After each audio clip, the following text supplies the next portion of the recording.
മുഖ്യമന്ത്രിയുടെ ദുരിതാശ്വാസ നിധിയിൽ നിന്ന് UDF ഭരിക്കുമ്പോൾ 808 കോടി രൂപയാണ് നൽകിയത്.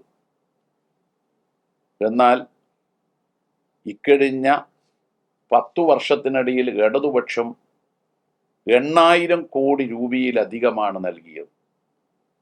5 വർഷം 808 കോടിയാണെങ്കിൽ 10 വർഷം 1600 കോടി മതിയല്ലോ ശരാശരി.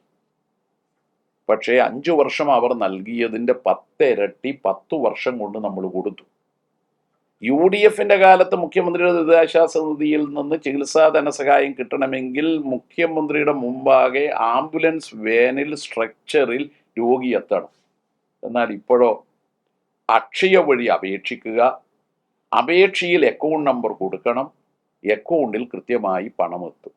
അതൊക്കെ നിശ്ചിത സമയത്തിനകം വെരിഫിക്കേഷൻ കഴിഞ്ഞിട്ട് കൊടുക്കുന്നതുമാണ്. കേരള ചരിത്രത്തിൽ ഇത്രയും കൂടുതൽ മുഖ്യമന്ത്രിയുടെ ദുരിതാശ്വാസ നിധിയിൽ നിന്ന് സഹായം നൽകിയ മറ്റൊരു കാലം ഉണ്ടായിരുന്നില്ല. അപ്പൊ ചുരുക്കത്തിൽ പരാജയ ഭീതിയും സ്ഥലകാല വിഭ്രാന്തിയും UDFിനെ തരം താഴ്ന്ന പ്രചാരവേലിയിലേക്ക് എത്തിക്കുകയാണ്. നുണകൾ മാത്രമല്ല പറയുന്നത്, വ്യക്തിഹത്യ, അപവാദ പ്രചരണം അത് വ്യാപകമാണ്. അതിലേറ്റവും വലിയ ഉദാഹരണമാണ് കായംകുളത്തെ LDF സ്ഥാനാർത്ഥി അഡ്വക്കേറ്റ് U പ്രതിഭയ്ക്കെതിരെ നടത്തിയ വ്യക്തി അധിക്ഷേപം. UDF മണ്ഡലം കൺവീനറാണ് ശാരീരിക അധിക്ഷേപം നടത്തിയത്. ഇലക്ഷൻ കമ്മീഷനും പോലീസും ഒക്കെ ഇതിന്മേൽ നടപടി സ്വീകരിച്ചിട്ടും UDF ഇദ്ദേഹത്തെ പുറത്താക്കിയില്ല. രാഷ്ട്രീയ വിയോജിപ്പുകളെ ആശയപരമായി നേരിടുന്നതിന് പകരം സ്ത്രീകളുടെ വ്യക്തിത്വത്തെ അപമാനിക്കും വിധത്തിലുള്ള ഒരു UDF സംസ്കാരത്തെയാണ് നമ്മൾ കാണുന്നത്. അതൊക്കെ മലയാളികൾ തിരിച്ചറിയുക തന്നെ ചെയ്യും. UDF പരാജയപ്പെട്ടാൽ BJP ആണ് ജയിക്കുക എന്ന ഒരു പുതിയ നറേഷൻ ചിലർ നടത്തുന്നുണ്ട്. അതും പരിഹാസ്യമാണ്.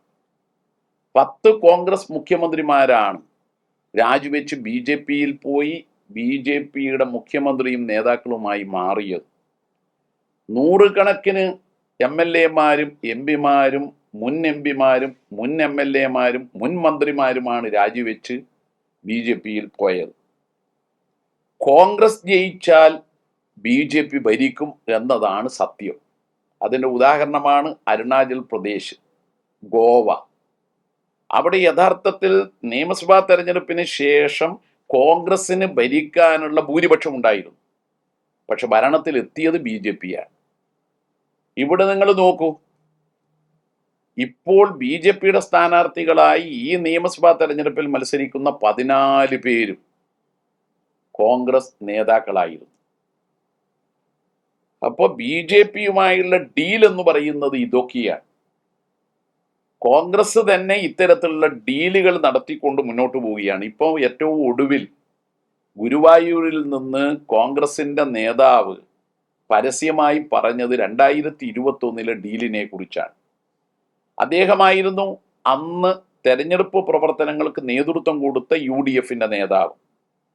അദ്ദേഹം പറഞ്ഞത് BJPയും മുസ്ലിം ലീഗും തമ്മിൽ ഗുരുവായൂരിൽ 2021 ഡീൽ ഉണ്ടാക്കിയെന്നാണ്. 60 ബൂത്തുകളിൽ BJPയുടെ പ്രവർത്തകന്മാർക്ക് കാശ് കൊടുക്കാനായി 40 ലക്ഷം രൂപ കുഞ്ഞാലിക്കുട്ടിയുടെ കയ്യിൽ നിന്ന് കൈപ്പറ്റി വിതരണം ചെയ്തിട്ടുണ്ട് എന്ന് താൻ കൂടി പങ്കാളിത്തം വഹിച്ച UDF BJP ഡീലിനെ കുറിച്ച് 5 വർഷം കഴിഞ്ഞപ്പോൾ വെളിപ്പെടുത്തേണ്ടി വന്നത് ഇടതുപക്ഷ നേതാക്കൾക്കല്ല, UDF നേതാക്കൾക്കാണ്. അതുകൊണ്ട് ഈ രീതിയിലുള്ള വലതുപക്ഷ രാഷ്ട്രീയത്തെ, തത്വദീക്ഷയില്ലാത്ത ഈ രാഷ്ട്രീയ കൂട്ടുകെട്ടുകളെ തിരിച്ചറിയാൻ ജനങ്ങൾക്ക് കഴിയും. ഇടതുപക്ഷം സുവ്യക്തമായ ഒരു നയവും നിലപാടുമാണ് സ്വീകരിക്കുന്നത്. മതനിരപേക്ഷ വികസിത കേരളം, ഇതാണ് ഇടതുപക്ഷം ജനങ്ങളോട് പറയുന്നത്. അതിനുവേണ്ടി എല്ലാ വിഭാഗത്തിലും പെട്ട, എല്ലാ ജാതിയിലും മതത്തിലും പെട്ട മതനിരപേക്ഷ കേരളത്തിൽ ഒരു വികസിത സംസ്ഥാനമാക്കി രാജ്യത്ത് ഒന്നാം സ്ഥാനത്തെത്തുന്ന സംസ്ഥാനമാക്കി കേരളത്തെ മാറ്റാൻ ജനങ്ങൾ ഇടതുപക്ഷത്തിന് വോട്ട് ചെയ്യണം എന്നാണ് ഞങ്ങൾ അഭ്യർത്ഥിക്കുന്നത്.